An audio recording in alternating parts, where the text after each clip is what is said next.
Hello friends, સોની મને જય શ્રી કૃષ્ણ. તો આજે આપણે આ વિડીયોમાં જોઈશું બાજટ ઉપર પાથરવાનું આસન.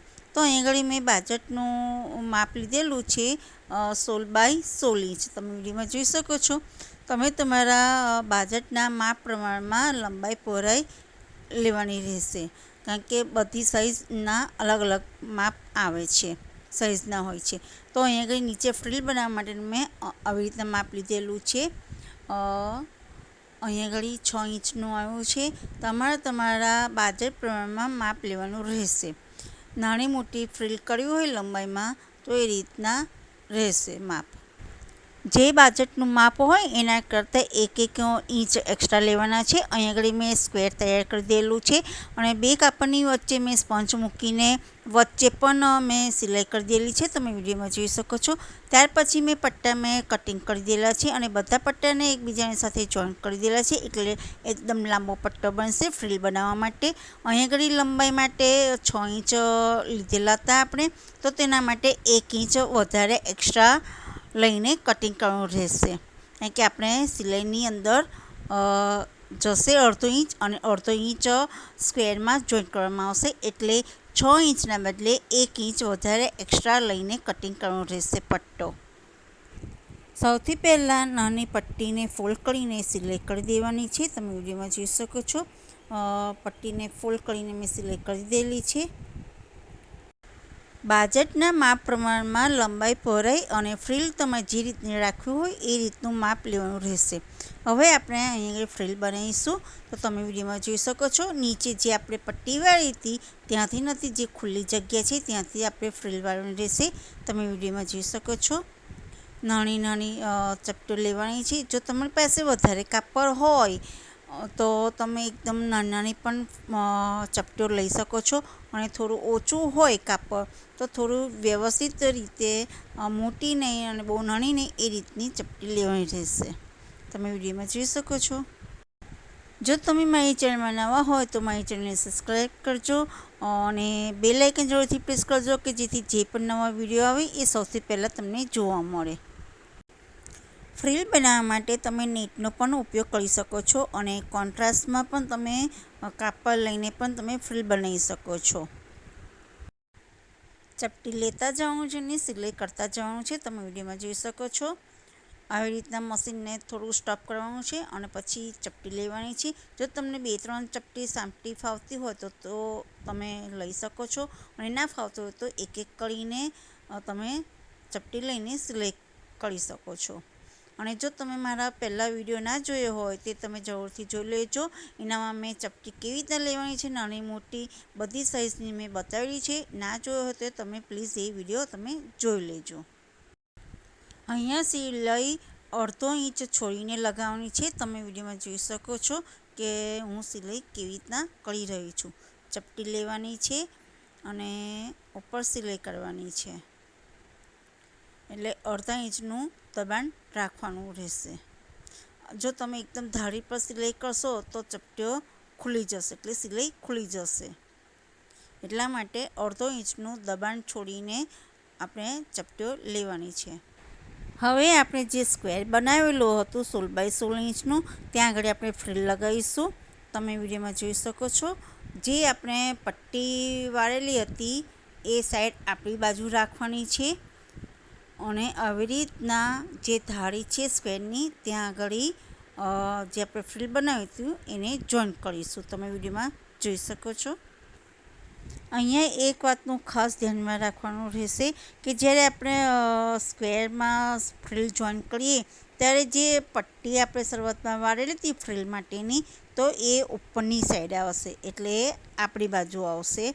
અને આવી રીતના જે સ્ક્વેરની ઉપર ફ્રીલ જોઈન્ટ કરવાની રહેશે. તમે વિડીયોમાં જોઈ શકો છો. અને 1/2 ઇંચનું માર્જિન છોડીને સિલાઈ કરવાની રહેશે. જો તમે એકદમ ધારી પર સિલાઈ કરશો તો સિલાઈ ખુલી જશે અને ખરાબ પણ લાગશે.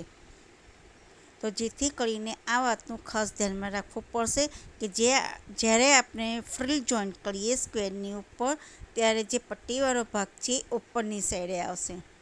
એટલે જ્યારે આખો સ્ક્વેર પર ફ્રીલ લાગશે અને જ્યારે આપણે છત્તું કરીશું તો એકદમ સરસ રીતે લાગશે.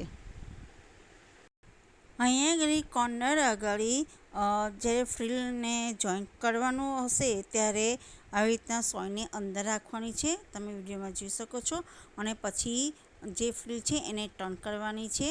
જો તમને એવી રીતે ના ફાવે તો જ્યાં આગળ સ્ક્વેર આવે તે એટલું કાપડ પછી એને કટ કરી લેવાનું છે ફ્રીલને, તમે વિડીયોમાં જોઈ શકો છો. અને બે ભાગને આવી રીતના જોઈન્ટ કરી લેવાના છે, તે એકદમ સરસ ખૂણા પડશે એના. જો તમને આખા સ્ક્વેરમાં સલિંગ ફ્રીલ લગાવતા ના ફાવે તો ડિવાઈડ કરી દેવાના છે. જે ફ્રીલ છે આખી આપણે સલિંગ બનાવી હતી તેના અડધા અડધા ભાગ કરી લેવાના, એટલે જે આપણે સ્ક્વેર પર લગાવવાની છે ફ્રીલ એ પ્રમાણમાં માપનું કટિંગ કરી લેવાનું છે. એટલે પછી બધી જગ્યાએ લગાવી દેવાની અને જે ખૂણા આવે એ જોઈન્ટ કરી લેવાના. તમે વિડીયોમાં જોઈ શકો છો જે બે ભાગ હતા એને મેં જોઈન્ટ કરી લીધેલા છે. આવી રીતના ચારે ખૂણા જોઈન્ટ કરી લેવાના. તમે વિડીયોમાં જોઈ શકો છો આખા સ્ક્વેરમાં ફ્રીલ લાગી ગઈ છે એકદમ સરસ ફિનિશિંગ સાથે. ચારે ખૂણા સરસ બહાર આવ્યા છે, તમે વિડીયોમાં જોઈ શકો છો. અહીંયા મેં પાતળી ગોટાપટ્ટી લીધેલી છે લેસ, તમે વિડીયોમાં જોઈ શકો છો. જ્યાં આપણે જોઈન્ટ કરેલું હતું ફ્રીલ લગાવેલી હતી એની ઉપર જ લગાવીશું કે જેથી જે જોઈન્ટનો ભાગ છે એ પણ દબાઈ જશે અને ફિનિશિંગ પણ સરસ લાગશે અને ડેકોરેશનવાળું એકદમ સરસ સ્ક્વેર તૈયાર થશે. તમે વિડીયોમાં જોઈ શકો છો. મશીનને એકદમ ધીરેથી ચલાવવાનું રહેશે. હવે અહીંયા આગળ કોર્નર આગળ આપણે લેસને એટેચ કરવાની છે એકદમ વ્યવસ્થિત રીતે કે જેથી સ્ક્વેરમાં બને.